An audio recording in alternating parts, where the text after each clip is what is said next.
khu se a thara vin min shwai ro se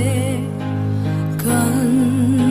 in hu kan in to le ma zon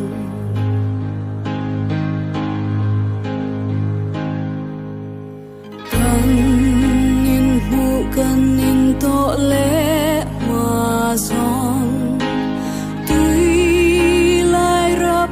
kan lo om le ba thianin min shwai zel go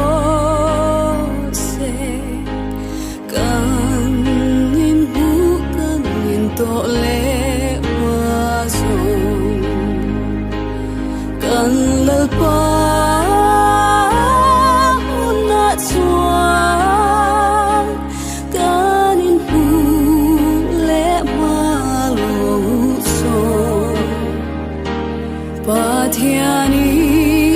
Pathianin min veng se kan in hu kan in to le ma zon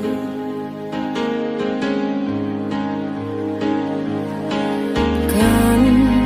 in hu kan in to le ma zon lang taga gan lo om min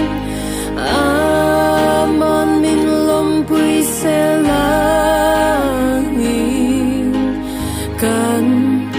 in mu kan in to le ma zon kan lal pa mun na chuan kan in hu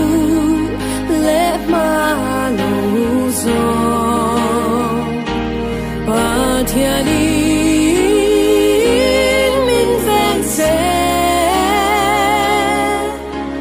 kan in hu kan in to le ma zon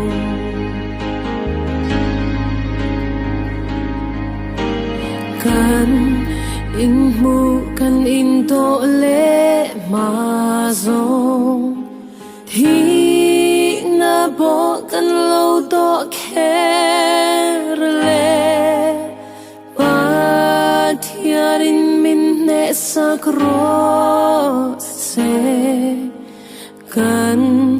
in mu kan in to le